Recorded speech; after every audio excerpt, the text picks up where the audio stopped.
दोस्तों नमस्कार। उत्कर्ष के ऑनलाइन प्लेटफॉर्म पर आपका हार्दिक स्वागत है। जब आप इस वीडियो को देख रहे होंगे तो आप अपनी ग्रेड थर्ड सामान्य शिक्षा और संस्कृत शिक्षा विभाग की L1 और L2 दोनों परीक्षाएं दे चुके होंगे।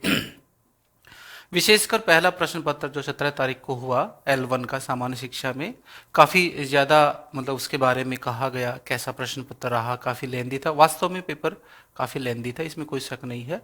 और क्योंकि राजस्थान का जो परीक्षा पैटर्न है वो इस हिसाब से नहीं रहा है, हम उसके आदतन नहीं हैं।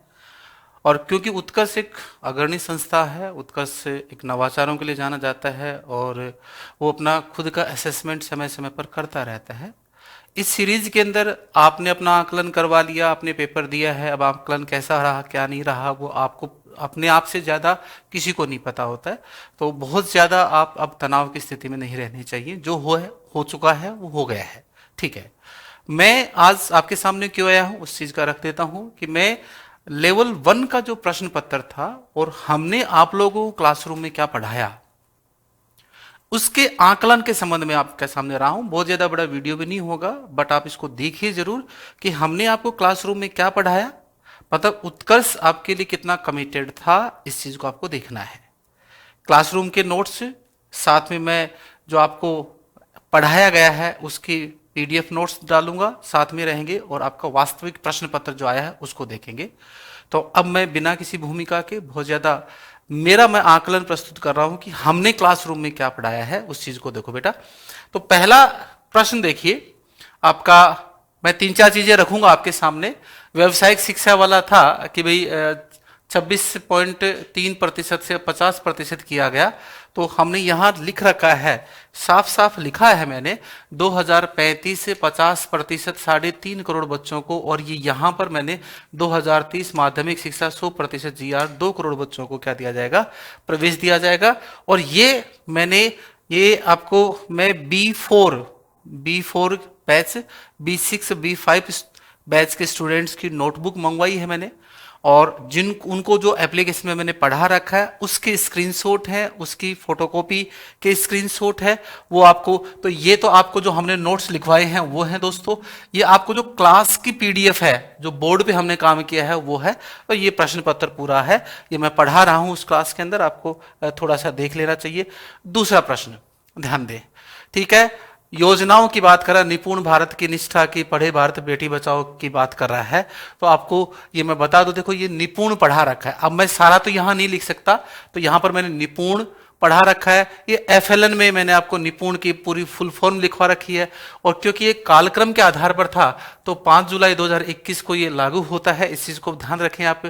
फिर अगर आप देखेंगे कि निष्ठा की बात करें तो निष्ठा के अंतर्गत ये निष्ठा की मैंने यहाँ पर जो क्लासरूम की PDF है, ये आपको किसी बच्चे की कॉपी में जो लिखवा रखा है आपको नवाचारों के माध्यम से, वो मैंने रखा है। और ये निष्ठा के कितने चरण है उस चीज को रखा है।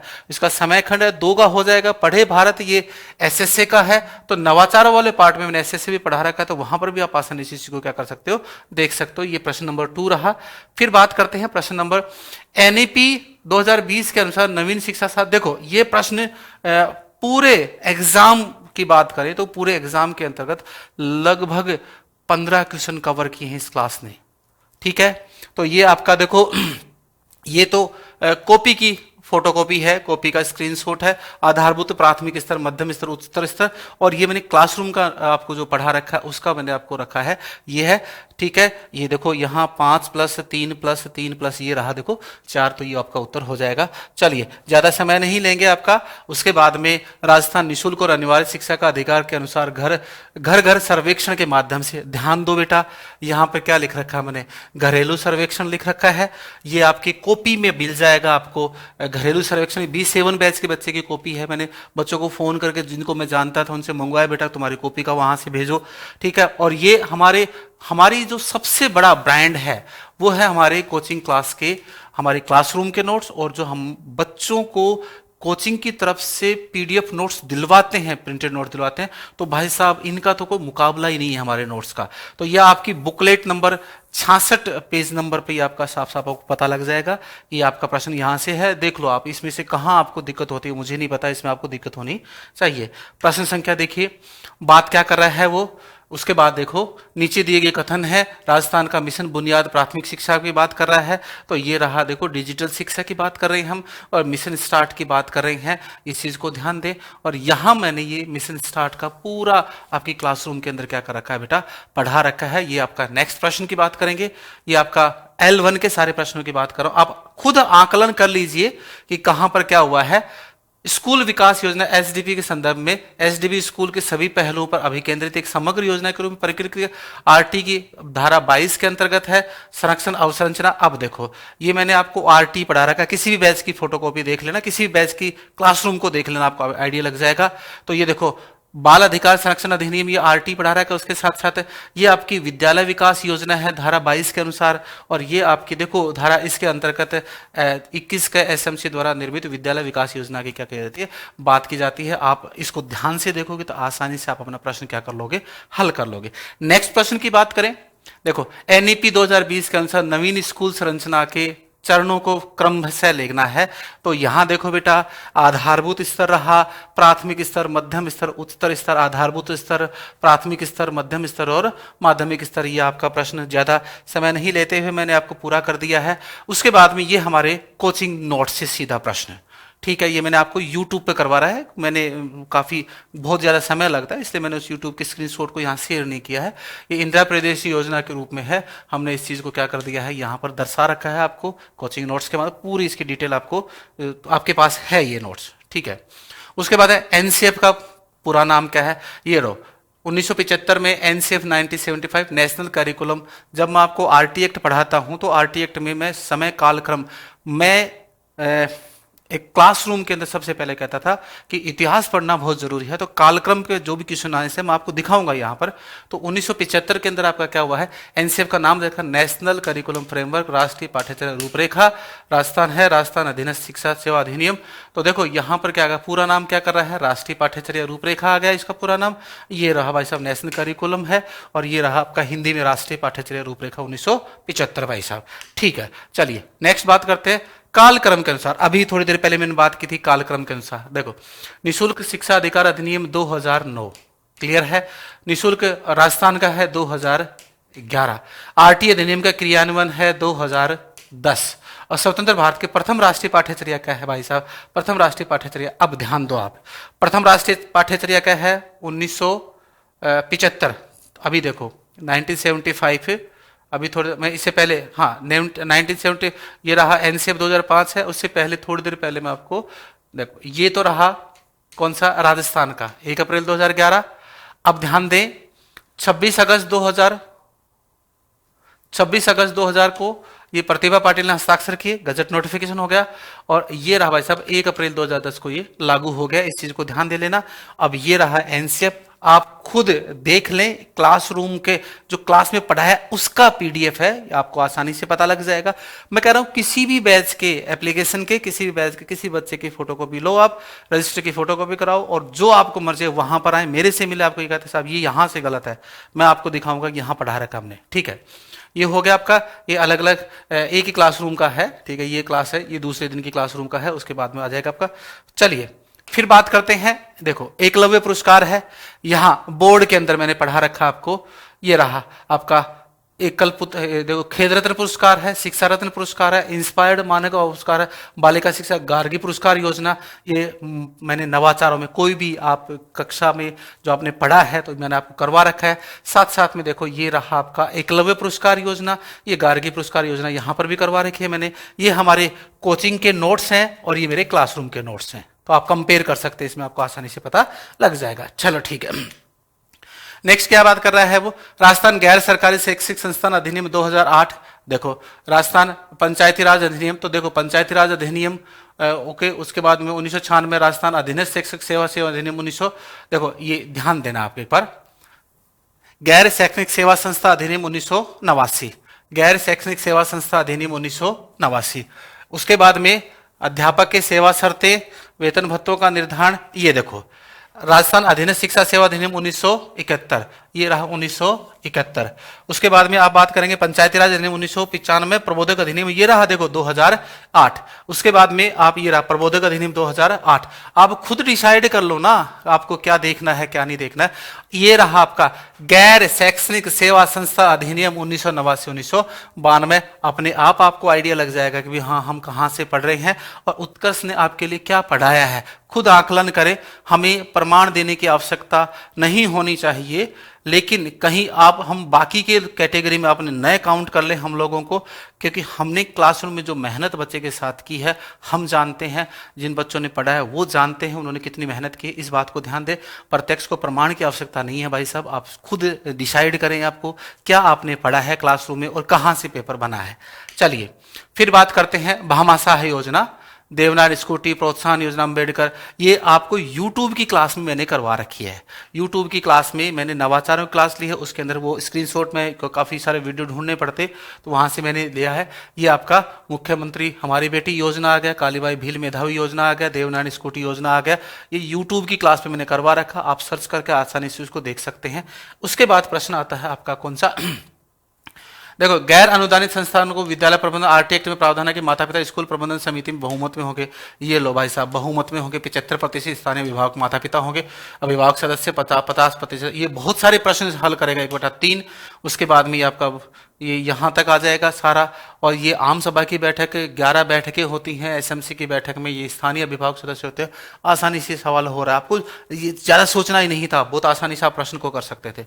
उसके बाद देखो नीचे दिए गए कथनों में ये देखा, शिक्षा मनोविज्ञान व्यक्ति को शैक्षिक एवं दशा दोनों में प्रशिक्षित करने के लिए उपयोग की जाने वाली निर्देशात्मक विधियों को विकसित करने में सहायता करती है। शिक्षा मनोविज्ञान का अगर आप इस पूरी पीडीएफ को पढ़ोगे बेटा, प्रॉपर तरीके से पढ़ोगे तो ये क्वेश्चन आपको आसानी से शिक्षा मनोविज्ञान की उपयोगिता, उसकी प्रकृति और उसके आधार पर है, आसानी से प्रश्न हल हो जा रहा था। ठीक है, उसके बाद में अधिगम की विशेषताओं पर था। अधिगम एक अनुमानित प्रक्रिया है, निष्पादन से अलग है।